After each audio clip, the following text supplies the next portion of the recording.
이 시간 우리의 온 마음과 정성을 다해 2022년 2월 첫째 주 주일 예배를 하나님께 드리겠습니다. 다 같이 찬송가 24장 찬양 드리겠습니다.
교동문 3번 시편 4편의 말씀입니다. 저와 여러분이 한 절씩 교독하겠습니다. 내 의의 하나님이여, 내가 부를 때에 응답하소서. 곤란 중에 나를 너그럽게 하셨사오니. 인생들아, 어느 때까지 나의 영광을 바꾸어 욕되게 하며 여호와께서 자기를 위하여 경건한 자를 택하신 줄 너희가 알지어다. 너희는 떨며 범죄하지 말지어다. 자리에 누워 심중에 말하고 잠잠할지어다. 여러 사람의 말이 우리에게 선을 보일 자 누구뇨 하오니 주께서 내 마음에 두신 기쁨은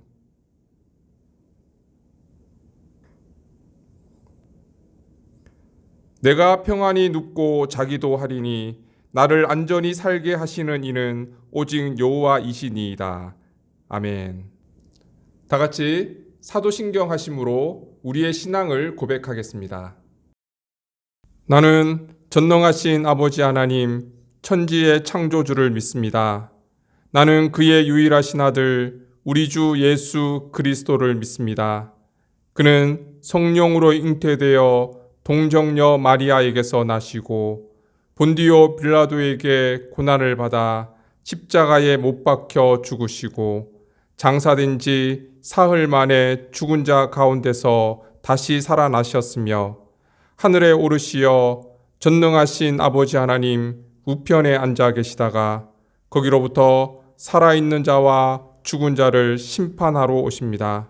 나는 성령을 믿으며 거룩한 공교회와 성도의 교제와 죄를 용서받는 것과 몸의 부활과 영생을 믿습니다. 아멘. 찬송가 220장 함께 찬양 드리겠습니다.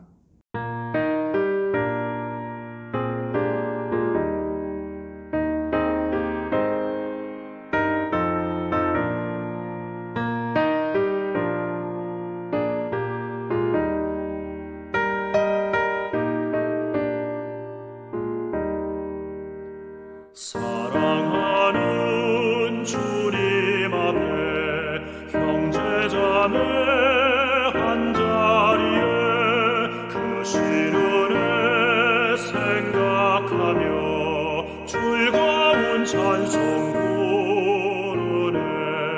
내 주 예수 본을 받아 모든 사람 내 몸같이 환난 근심 위로하고 진심으로 사랑하세. 사랑하는 주님 앞에 온갖 충성 다 바쳐서 괴로우나 즐거우나 주님만 입서 섬기네. 우리 주님 거룩한 손 제자들의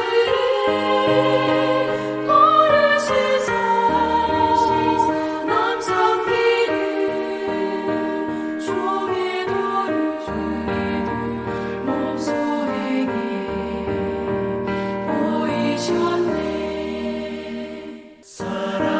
사랑하는 주님 예수 같은 주로 섬기다니 한 피마다 한 몸이로 형제여 친구들이여 한 몸같이 친밀하고 마음으로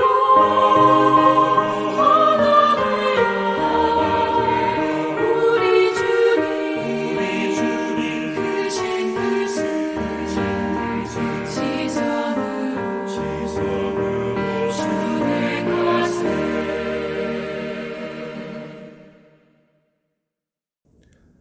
사랑과 은혜의 하나님, 주님의 백성들에게 날마다 은혜를 베푸시며 구원의 기쁨과 감격으로 이 땅 가운데 하나님 나라의 영광을 누리며 살아가게 하심을 감사드립니다. 이 시간 귀한 성의를 맞이하여 하나님께 감사와 영광을 올려드리며 온 마음과 정성을 다해 하나님을 예배합니다. 이 예배 가운데 친히 임재하셔서 우리의 예배를 기뻐 받으시고 큰 은혜를 내려 주옵소서. 주님 안에서 참된 안식과 평안을 누리며 하늘의 신령한 영의 양식으로 우리 영혼을 채워 주옵소서. 한 주간의 삶을 돌아봅니다. 주님의 말씀을 우리 마음 가운데 채우고 그 말씀을 붙들고 하나님의 나라와 의를 구하는 삶을 살지 못하고 세상적이고 물질적인 것을 채우며 살았음을 고백합니다.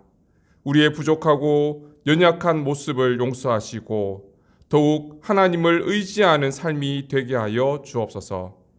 심령이 가난한 자 되게 하시고 마음이 깨끗하고 청결한 자 되게 하셔서 믿음으로 하나님을 바라보며 하나님의 말씀으로 우리의 삶을 새롭게 하여 주옵소서. 최근 코로나로 인해 어려움을 겪고 있는 가정들을 기억하여 주옵소서. 하나님의 치유의 손길이 함께 하셔서 온전히 회복될 수 있기를 기도합니다. 약할 때 강함 되시는 하나님의 능력의 손길이 함께 하셔서 믿음 가운데 어려움을 잘 이겨나가게 하여 주옵소서. 이 땅의 교회들을 지켜주시고 힘들고 어려울 때일수록 주님의 뜻을 구별하며 거룩한 믿음의 싸움을 감당하는 교회가 되게 하옵소서. 이 시대를 향한 주님의 요청이 무엇인지 분별하고 주신 사명을 감당함으로 내일의 소망을 열어가는 교회가 되게 하여 주옵소서. 모든 말씀 예수님의 이름으로 기도드립니다. 아멘.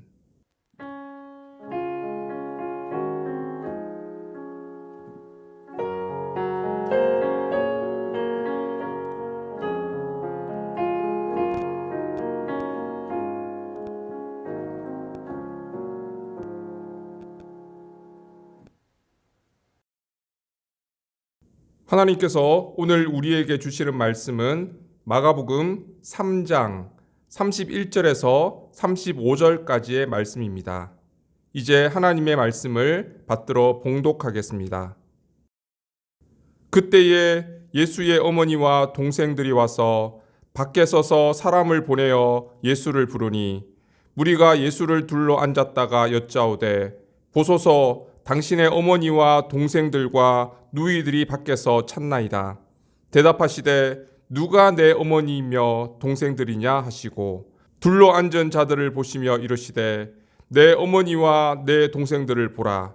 누구든지 하나님의 뜻대로 행하는 자가 내 형제요 자매요 어머니이니라. 아멘. 지난주 안식일 논쟁에 대한 말씀을 함께 나누었습니다.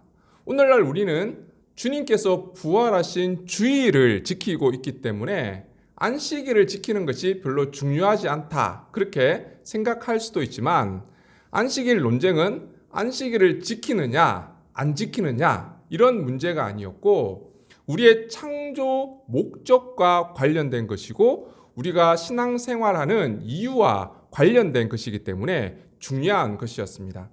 하나님께서 안식일을 지킬 것을 명령한 것은 천지 창조와 관련이 되어 있었습니다. 하나님께서 6일 동안 천지를 창조하시고 7일째 안식하셨다는 거예요. 그런데 이 안식은 다음 날 8일째, 9일째 또 다른 일을 하기 위해서 잠시 휴식이나 쉼을 갖는 그런 의미가 아니었고 7일째 안식하셨다는 것은 그것이 바로 창조의 완성이자 창조의 목적이었다는 거예요. 하나님이 만든 세상 속에서 사람이 하나님과 함께 참된 안식을 누리고 평안을 누리는 것, 그것이 바로 창조의 목적이었습니다. 그런데 문제는 인간의 타락으로 이 참된 안식이 깨어져 버렸다는 거예요. 그래서 하나님은 안식일을 지켜야 할 이유를 한 가지 더 추가해 주셨습니다. 그것은 애굽에서 이스라엘 백성을 구원하셨기 때문이다라는 것이죠. 이것은 참된 안식의 회복은 하나님의 구원을 통해서 이루어질 수 있다라는 것을 보여주시는 거예요. 그래서 안식일을 지킴으로 인해서 하나님께서 세상을 창조하신 그 창조의 목적을 기억하고 하나님께서 완전히 이루어 가실 그 구원을 소망하며 살아라 라는 의미가 그 가운데 있었던 거예요.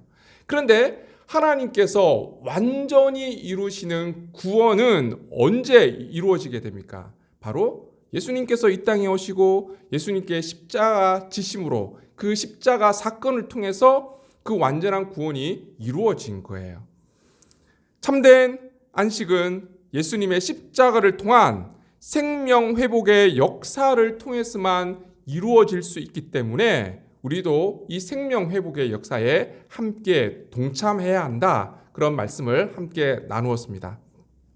오늘은 안식일 논쟁이어서 바알세불 논쟁이 등장하는데요. 그리고 또 하나 새로운 가족에 대한 이야기가 등장하고 있습니다. 성경에 예수님의 가족에 대한 이야기가 별로 나오지 않는데 오늘 본문에 가족과 관련된 이야기가 등장합니다. 오늘 본문 31절 말씀을 같이 한번 읽어보겠습니다. 그때에 예수의 어머니와 동생들이 와서 밖에 서서 사람을 보내어 예수를 부르니, 예수님의 가족들이 예수님을 찾아왔는데 예수님께 바로 가지 않고 사람을 보내어 예수님을 부르는 장면이 등장하고 있습니다. 누가복음에 의하면 그 이유를 예수님 주변에 사람들이 너무 많이 있어서 예수님께 갈 수 없었기 때문이었다, 그렇게 보충 설명을 해주고 있습니다. 그런데 예수님의 가족들이 왜 예수님을 찾아왔을까요? 그 이유를 알기 위해서는 오늘 본문 앞에 있는 21절 말씀으로 가보아야 합니다. 우리 21절, 22절 말씀을 함께 읽어보겠습니다.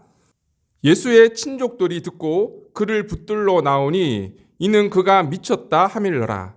예루살렘에서 내려온 서기관들은 그가 바알세불이 집혔다 하며 또 귀신의 왕을 힘입어 귀신을 쫓아낸다 하니, 예수님께서 이 땅에 오셔서 하신 세 가지 사역에 대해서 마태복음 9장 35절은 이렇게 요약을 하고 있습니다.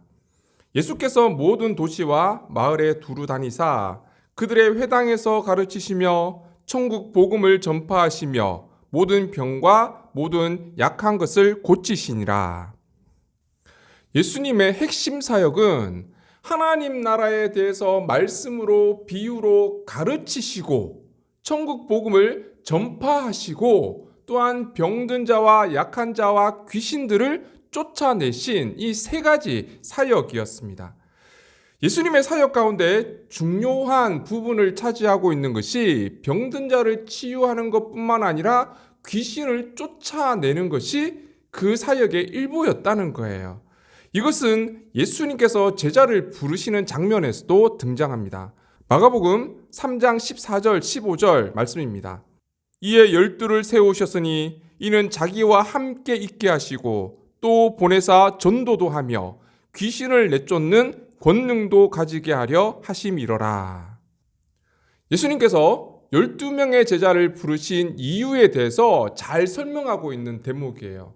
먼저는 예수님께서 그들과 함께 있기를 원하셨습니다. 그리고 전도도 하고 귀신을 내쫓는 권능도 주기 위해서였다. 그렇게 말씀하고 있습니다. 예수님의 사역에 있어서 귀신을 내쫓는다는 것이 얼마나 중요한 것인지 잘 보여주는 대목이에요. 그리고 예수님께서 자신의 메시아 사역에 대해서 이렇게 말씀하십니다. 누가복음 4장 18절 19절 말씀입니다. 같이 한번 읽어보겠습니다. 주의 성령이 내게 임하셨으니 이는 가난한 자에게 복음을 전하게 하시려고 내게 기름을 부으시고 나를 보내사 포로된 자에게 자유를 눈먼 자에게 다시 보게 함을 전파하며 눌린 자를 자유롭게 하고 주의 은혜의 해를 전파하게 하려 하심이라 하였더라. 예수님의 사역의 핵심은 가난한 자, 포로된 자, 눈먼 자, 눌린 자가 하나님의 은혜를 누리며 새로운 생명을 얻게 되는 것, 이것이 예수님을 통해서 이루어가는 하나님 나라의 모습이었던 거예요. 따라서 귀신 축출 사건은 눌린 자가 자유케 되는 사건이었기 때문에 메시아의 중요한 사역 가운데 하나였다는 거예요. 그런데 이 예수님의 귀신을 내쫓는 사역에 대한 평가가 엇갈렸던 것을 볼 수가 있습니다. 어떤 사람들은 귀신이 쫓겨나는 것을 보고 야, 정말 하나님의 아들 메시아가 이 땅에 왔구나, 하나님의 능력을 가진 메시아구나 라고 생각했던 사람이 있는 반면, 예나 지금이나 이런 영적인 능력에 대해서 부정적인 견해를 가지고 있었던 사람들도 있었던 거예요. 그래서 서기관들이 예수님이 귀신을 내쫓는 것은 귀신의 왕 바알세불에게 사로잡혔기 때문이다, 그렇게 비난하며 유언비어를 퍼뜨렸던 겁니다. 여기서 바알세불 논쟁이 일어나게 됩니다. 바알세불이 어떤 신일까요? 바알세불의 뜻은 파리의 왕, 이런 뜻을 가지고 있는데요. 다른 번역에 보면 바알세붑 그렇게 기록되어 있기도 합니다. 이 바알세붑은 구약 성경에 등장하는 신의 이름이에요. 열왕기하 1장에 보면 이 바알세붑이라는 신에 대한 이름이 등장하거든요. 북이스라엘 왕 아하시아가 난간에서 떨어져서 크게 다쳤던 적이 있어요. 그래서 병을 얻게 되었는데 그 병을 치유하기 위해서 신하를 어디로 보냈냐면 블레셋에 있는 바알세붑에게 이 병이 낫느냐 낫지 못하느냐 묻기 위해서 그 신하를 보냈던 이야기가 기록되어 있습니다. 그때 엘리야가 이 사실을 알고 크게 아시아를 책망했던 기사가 있습니다. 열왕기하 1장 3절 4절 말씀인데요. 제가 한번 읽어드릴게요. 이스라엘에 하나님이 없어서 너희가 에그론의 신 바알세붑에게 물으러 가느냐? 그러므로 여호와의 말씀이 내가 올라간 침상에서 내려오지 못할지라 내가 반드시 죽으리라 하셨다 하라. 엘리야가 이에 가니라. 아마 당시에는 바알세붑이 병을 치유하는 능력을 가지고 있는 신, 그렇게 알려진 것 같아요. 그런데 시간이 지나면서 이 바알세붑이 귀신의 왕이라는 칭호를 얻게 되었던 것 같습니다. 그래서 바리새인의 논리는 예수님께서 귀신을 쫓아내는 것은 바알세불의 힘을 가지고 있었기 때문이었다. 그렇게 주장한 거예요. 이에 예수님께서 아주 분명하고 단호하게 말씀하십니다. 23절에서 26절까지 우리 같이 한번 읽어보겠습니다. 예수께서 그들을 불러다가 비유로 말씀하시되 사탄이 어찌 사탄을 쫓아낼 수 있느냐? 또 만일 나라가 스스로 분쟁하면 그 나라가 설 수 없고 만일 집이 스스로 분쟁하면 그 집이 설 수 없고 만일 사탄이 자기를 거슬러 일어나 분쟁하면 설 수 없고 망하느니라. 너무 당연한 말씀이죠. 사탄의 세력뿐만 아니라 어떠한 단체나 조직이라도 그 내부에서 다툼이 일어나고 그 내부에서 서로 대적하면 스스로 무너질 수밖에 없는 거예요. 부흥의 법칙이라는 책에 보면 이런 내용이 나옵니다. 이 세상에 존재한 강대국 중에 외세의 침입 때문에 멸망당한 국가는 없습니다. 이집트나 아시리아, 페르시아, 그리스는 말할 것도 없고 로마나 스페인, 프랑스, 이탈리아에 이르기까지 역사의 증언에 의하면 그들 중에 외부의 적에 의해서 무너진 국가는 단 하나도 없습니다. 한 국가가 붕괴되는 원인은 늘 내부에서 일어난 실수나 실패 그리고 부패와 타락으로 인한 것이었습니다. 예수님께서 지금 이 말씀을 하고 있는 거예요. 너무나 당연한 말씀이잖아요. 그리고 예수님께서 쐐기를 박으십니다. 27절이에요. 사람이 먼저 강한 자를 결박하지 않고는 그 강한 자의 집에 들어가 세간을 강탈하지 못하리니 결박한 후에야 그 집을 강탈하리라. 예수님께서 귀신을 쫓아내는 것은 강한 자, 사탄의 세력을 무너뜨리는 일이었고 그 집을 강탈함으로 하나님 나라를 이루어가는 것이었습니다. 예수님이 바알세불 논쟁을 통해서 이 말도 안 되는 서기관들의 주장에 대해서 반박했고 또 예수님의 주장에 대해서 서기관들이 한마디도 하지 못했지만 이런 소문이야말로 진위에 상관없이 워낙 빠르게 퍼져나가잖아요. 예수님이 귀신에 들렸다더라, 예수님이 미쳤다더라, 얼마나 소문내기에 좋습니까? 그런데 이 소문이 결국 예수님의 고향인 나사렛까지 퍼져나갔던 거예요. 이런 소문이 도니 예수님의 친족들이, 가족들이 예수님을 잡으러 온 거예요. 예수님이 미쳤다는 소문을 듣고. 오늘 본문 32절 말씀을 같이 한번 읽어보겠습니다. 무리가 예수를 둘러 앉았다가 여짜오되 보소서 당신의 어머니와 동생들과 누이들이 밖에서 찾나이다. 예수님을 잡으러 온 사람들이 어머니 마리아와 동생들과 누이라고 나와 있죠. 그런데 이게 좀 이례적인 일이에요. 왜냐하면 유대 사회에 있어서 동생들이 장남인 형을 비난한다거나 또는 이와 같은 상황에서 형을 붙들고 체포하러 왔다는 것 자체가 사실 있을 수 없는 일이라는 거예요. 특히 아버지가 안 계신 상황이라면 절대 이런 일을 할 수가 없습니다. 어머니도 마찬가지였어요. 그런데 예수님에 대한 소문만으로 그 진상을 확인하려는 노력도 없이 소문만으로 무턱대고 예수님을 체포하고 잡으러 왔다? 이게 굉장히 비상식적이고 이해가 안 되는 부분입니다. 그래서 이들이 예수님의 형제가 예수님의 동생들인가 형인가 이런 논쟁이 계속 일어난다는 거예요. 우리나라 성경에는 분명히 동생들 그렇게 번역을 하고 있습니다. 그런데 헬라어 원어를 보면 아델포스 그렇게 기록하고 있거든요. 이게 영어로 브라더이에요. 이것은 형일 수도 있고 동생일 수도 있는 그런 단어라는 거예요. 원어대로 우리말 번역에서도 형제 그렇게 번역했으면 크게 문제가 없는데 동생 이렇게 번역하다 보니까 논란이 생기는 것 같습니다. 동생이라고 번역한 이유야 충분히 이해가 되죠.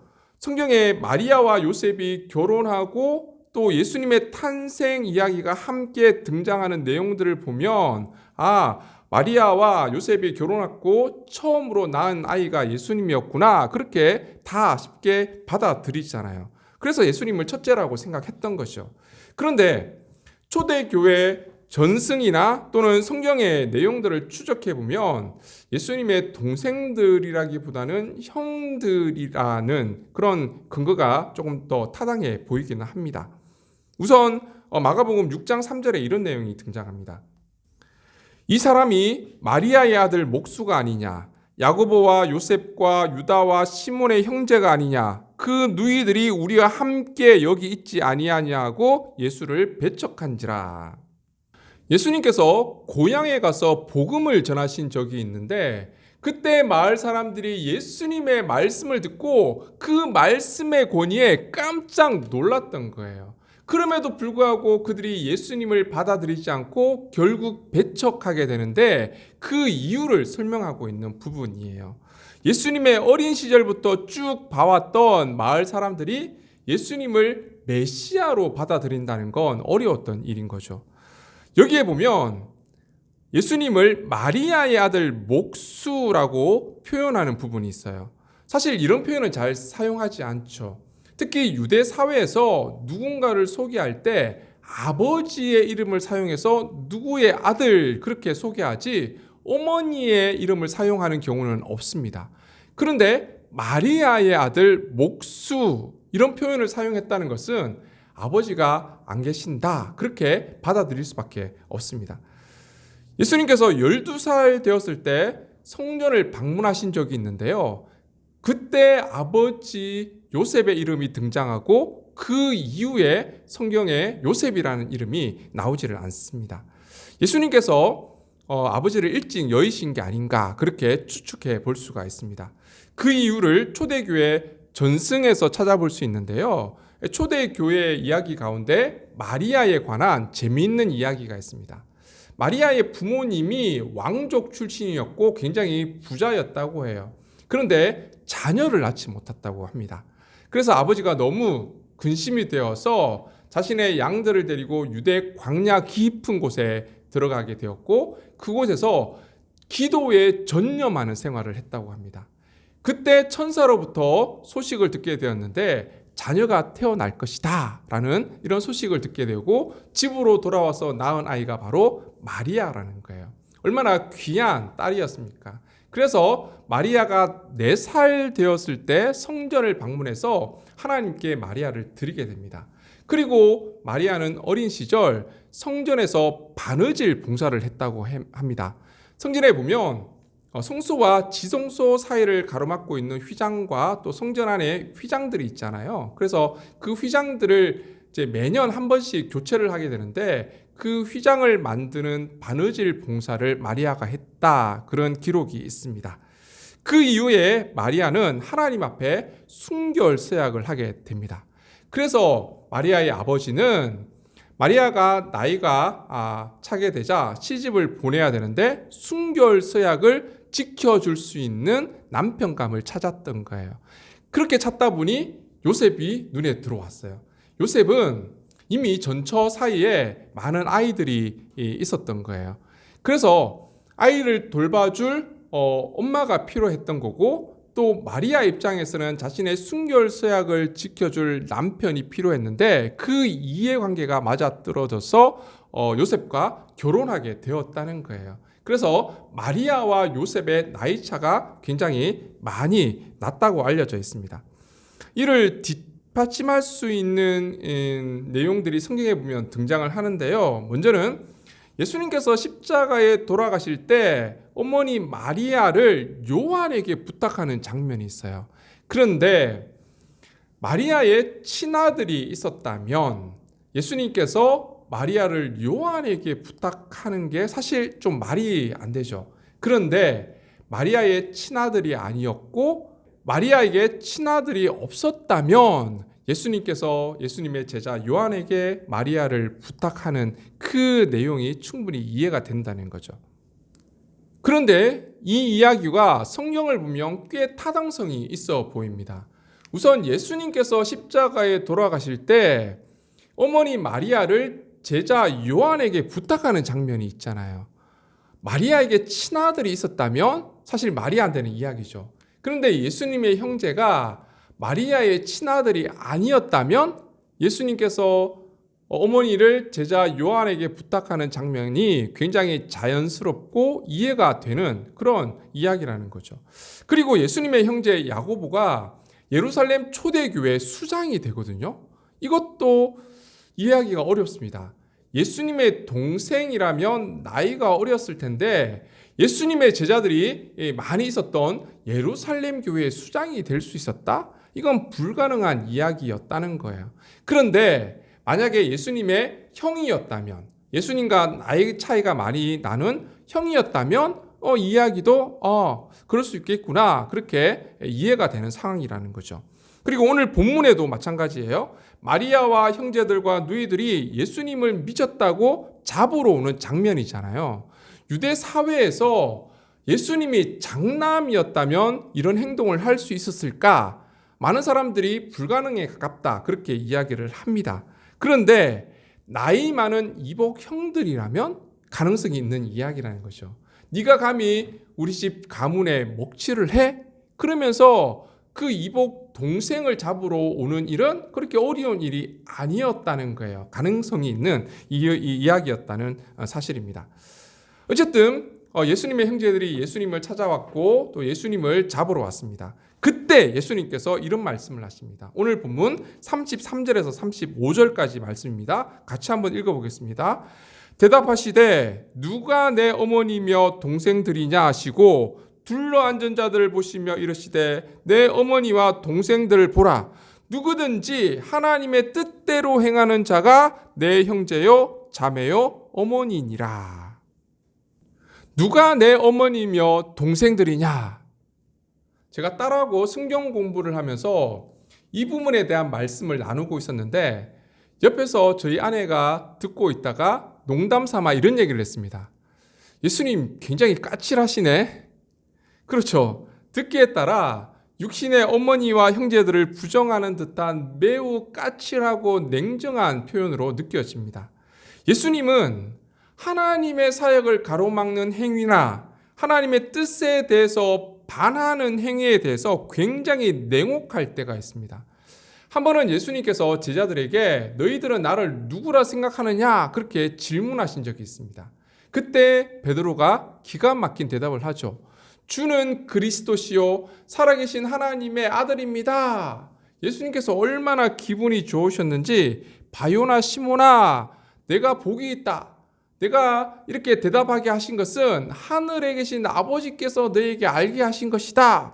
앞으로는 베드로라 그렇게 이름을 할 것이고 또 그 반석 위에 내 교회를 세울 것인데 음부의 권세가 이기지 못할 것이다. 그러면서 베드로에게 천국 열쇠를 선물로 주셨어요.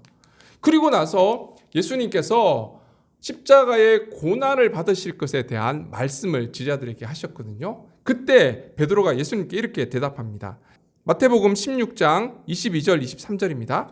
베드로가 예수를 붙잡고 항변하여 이르되 주여 그리 마옵소서 이 일이 결코 주께 미치지 아니하리이다. 예수께서 돌이키시며 베드로에게 이르시되 사탄아 내 뒤로 물러가라. 너는 나를 넘어지게 하는 자로다. 내가 하나님의 일을 생각지 아니하고 도리어 사람의 일을 생각하는도다. 베드로를 향해서 사탄아 물러가라 그렇게 말씀하고 계십니다. 물론 화가 나셨겠지만 좀 너무 심한 표현은 아닌가 그렇게 생각될 정도로 예수님께서 굉장히 냉정한 그런 모습들을 보이십니다. 그리고 성전을 정화할 때 모습을 한번 보시기 바랍니다. 성전 안에서 매매하는 사람들을 다 내쫓았습니다. 채찍을 만들어서 성전 안에 있는 동물들, 양들, 소들을 다 쫓아내고요. 돈 바꾸는 사람들 상과 비둘기 상을 다 엎어버리세요. 그러면서 너희가 강도의 구려를 만드는도다. 얼마나 책망하신지 몰라요.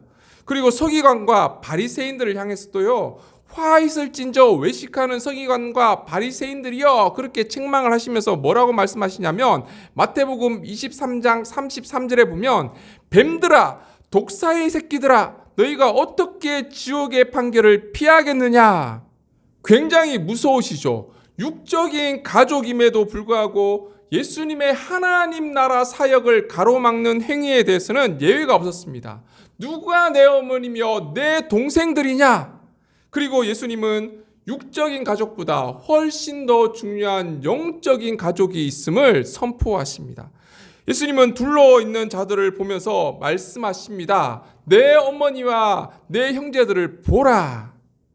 그들이 누구입니까? 예수님을 쫓은 자들이죠. 예수님을 쫓기 위해서 그들은 자신의 가족도 버리고 자신의 재산도 버리고 모든 것을 버리고 예수님을 따랐던 사람들이었습니다. 그들을 보면서 예수님이 말씀하셨습니다. 보라, 내 어머니요, 내 형제들이라. 그리고 35절입니다. 누구든지 하나님의 뜻대로 행하는 자가 내 형제요, 자매요, 어머니이니라. 여기서 말하는 하나님의 뜻대로 행하는 자는 구체적으로 누구를 말하는 걸까요? 동일한 기사를 다루고 있는 누가복음에 보면 이런 내용이 있습니다. 누가복음 8장 21절입니다. 예수께서 대답하여 이르시되 내 어머니와 내 동생들은 곧 하나님의 말씀을 듣고 행하는 이 사람들이라 하시니라. 그렇습니다. 새로운 영적 가족 공동체의 구성 요건은 하나님의 말씀을 듣고 행하는 것이에요. 적어도 주님의 나라의 가족 공동체는 하나님의 말씀을 듣고 그 말씀을 순종하고 그 말씀을 행하는 사람만이 들어갈 수 있는 공동체라는 거예요. 그래서 예수님께서 마태복음 7장 21절에 이렇게 말씀하십니다. 나더러 주여 주여 하는 자마다 다 천국에 들어갈 것이 아니요 다만 하늘에 계신 내 아버지의 뜻대로 행하는 자라야 들어가리라. 어느 집사님이 새벽 기도를 열심히 했습니다. 기도를 열심히 하고 기도가 끝날 때쯤 성경을 무작위로 폈어요. 그리고 제일 처음에 눈에 들어오는 말씀을 그날 하나님께서 나에게 주신 말씀으로 생각하고 그 말씀을 붙들고 살았던 거예요. 그런데 이분은 이게 너무나 즐거운 생활이었습니다. 그 말씀이 자기에 너무나 맞는 말씀이었고 그 말씀이 내게 위로가 되고 힘이 되고 살아가는데 너무나 도움이 되었던 말씀인 거예요. 그래서 그렇게 기쁘게 생활하다 보니 자신이 하는 일도 잘 되고 그 믿음이 더욱더 성장해 나가게 되었던 거예요. 이분이 이렇게 기쁘게 생활하는 것을 보고 어떤 분이 이분을 따라서 나도 그렇게 한번 해봐야 되겠다 그렇게 생각을 했다고 합니다. 그래서 그분도 무작위로 성경을 폈습니다. 그리고 눈에 확 들어온 말씀이 마태복음 27장 5절 말씀이에요. 유다가 스스로 목매달아 죽은지라. 이 기분이 너무 이상해서 뭔가 잘못됐나 보다. 그래서 다시 한번 성경을 펼쳤다고 합니다. 그때 눈에 들어온 구절이 누가복음 10장 37절이었다고 합니다. 가서 너도 이와 같이 행하라. 말씀을 따른다는 것은 믿음을 흉내내는 것이 아니라는 거예요. 주여 주여 외친다고 해서 하나님 나라에 들어갈 수가 없습니다. 신앙의 겉모습으로 하나님의 영적인 가족 공동체가 될 수 없다는 얘기예요. 하나님의 말씀을 듣고 행하는 자들은 누구든지 하나님 나라의 영적 가족이 될 수 있고 하나님 나라에 들어갈 수 있다. 성경은 그렇게 말씀하고 있습니다. 요한복음에도 동일하게 말씀합니다. 영접하는 자, 곧 그 이름을 믿는 자들에게는 하나님의 자녀가 되는 권세를 주셨으니 이는 혈통으로나 육정으로나 사람의 뜻으로 나지 아니하고 오직 하나님께로서 난 자들이니라. 그렇습니다. 예수님을 영접함으로 하나님의 자녀가 되고 믿음의 한 공동체, 믿음의 한 가족을 이루게 되었습니다. 이 어려운 시기에 믿음의 가족이 함께 할 수 있다는 것이 얼마나 기쁘고 힘이 됩니까? 함께 기도하고 함께 하나님의 말씀을 따르고 함께 하나님의 뜻을 이루어갈 수 있다는 것이 얼마나 복된 일입니까? 사랑하는 성도 여러분, 이 믿음의 새로운 가족을 통해서 이 어려운 시기를 우리가 잘 이겨나갈 수 있기를 바랍니다. 주님께서 이 땅에 오셔서 하셨던 귀한 사명, 생명을 살리는 일, 하나님의 뜻을 이루고 하나님 나라를 확장시켜 나가는 일, 이 믿음의 새로운 가족과 함께 영적인 공동체와 함께 그 일을 감당해 나갈 수 있는 저와 여러분이 되시기를 주님의 이름으로 축원합니다. 기도드리겠습니다. 존귀하신 하나님, 오늘은 새로운 영적 가족 공동체에 대한 말씀을 함께 나누었습니다. 예수님을 영접하고 하나님의 자녀된 우리가 바로 새로운 영적 공동체임을 깨닫게 하시고 이 어려운 시기에 함께 믿음 생활을 감당하며 함께 하나님의 뜻을 이루어가고 함께 하나님의 말씀을 듣고 따르고 행할 수 있는 은혜를 주신 것 참으로 감사드립니다. 이 믿음의 영적 공동체를 통해서 하나님의 귀한 사명을 감당하고 이 땅 가운데 하나님 나라를 이루어갈 수 있는 우리 모두가 될 수 있도록 축복하여 주옵소서. 모든 말씀 예수님의 이름으로 기도드립니다. 아멘.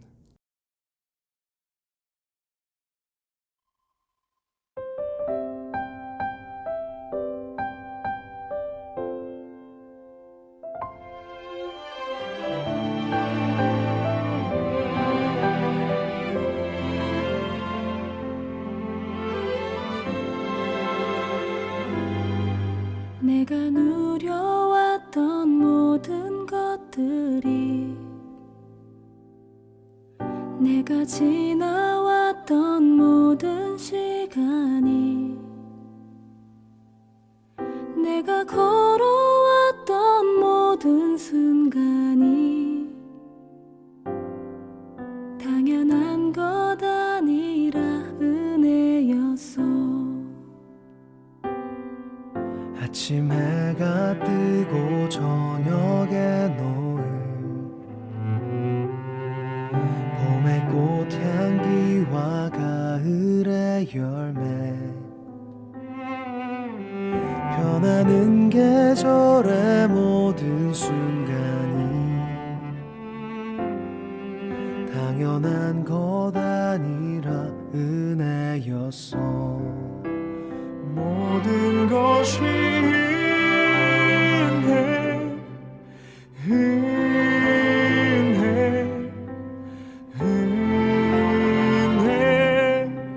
한없는 은혜 내 삶에 당연한 건 하나도 없었던 것을 모든 것이 은혜였어.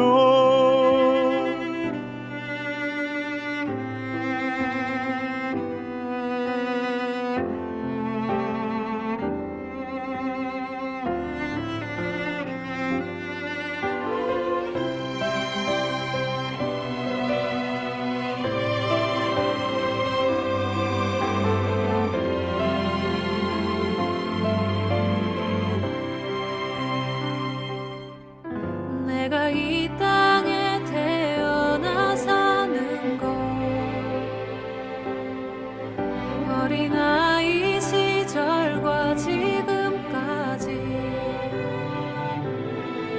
숨을 쉬며 살며 꿈을 꾸는 삶 당연한 것 아니라 내가 하나님의 자녀로 살며 오늘 찬양하고 예배하는 삶 복음을 전할 수 있는 축복이 당연한 것 아니라 은혜였어. 모든 것이 은혜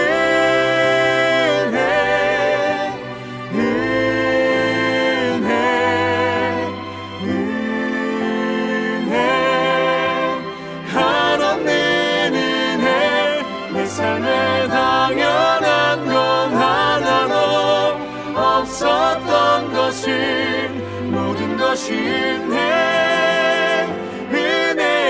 은혜였어. 모든 것이 은혜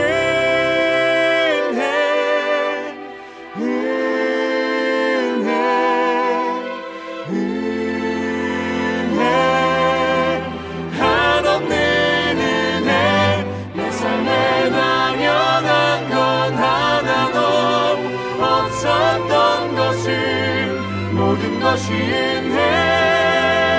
은혜였어.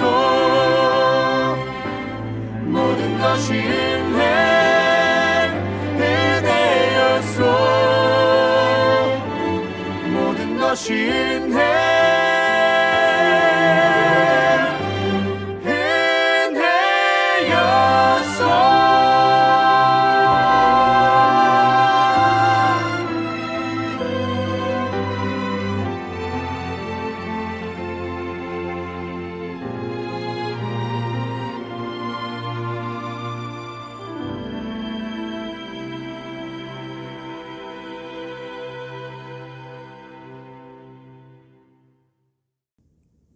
은총의 하나님, 지난 한 주간 동안 그리스도의 반석 위에 흔들리지 않는 믿음 가운데 서게 하시고 십자가와 부활의 능력으로 살아가게 하시며 모든 지각에 뛰어난 하나님의 평강으로 우리의 삶을 지켜주신 은혜 감사드립니다. 이 시간 주님의 품 안에 우리를 안전하게 품어주시고 나의 피할 바위와 방패와 산성이 되신 하나님의 크신 은혜와 사랑에 감사드리며 과부의 두렙돈과 같이 귀한 예물을 우리의 삶과 함께 올려드립니다. 하나님 기뻐 받아주시고 하나님 나라 영광 삼아 주옵소서. 이 예물이 세상에 흘러갈 때에 주님의 몸된 교회를 세우고 이웃을 섬기며 하나님 나라 확장되는 곳에 아름답게 사용되게 축복하여 주옵소서. 새롭게 시작하는 한 주간의 삶을 하나님께 온전히 의탁드립니다. 하나님을 신뢰하며 하나님만 의지하는 삶이 되게 하시고 하나님의 뜻대로 행함으로 하나님 말씀에 온전히 순종함으로 하나님의 자녀로 하나님의 새로운 영적 가족으로 합당한 삶을 살아가게 인도하여 주옵소서. 세상을 변화시키고 세상에 하나님의 복을 선포하며 그리스도의 편지로 이 땅에 주님의 사랑을 전하며 그리스도의 향기를 나타내는 삶이 되게 축복하여 주옵소서.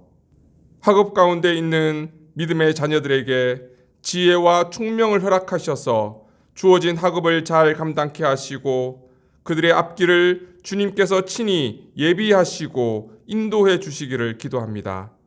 주님 주시는 비전을 바라보며 어떠한 상황 속에서도 주어진 사명 감당하며 하나님의 뜻을 이루어가는 믿음의 자녀들이 되게 축복하여 주옵소서.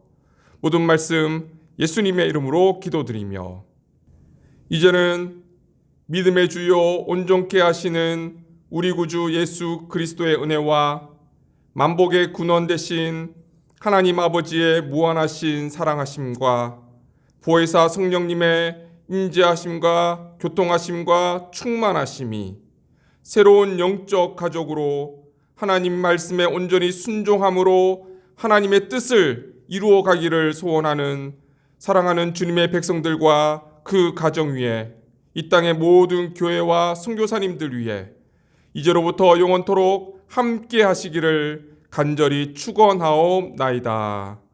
아멘.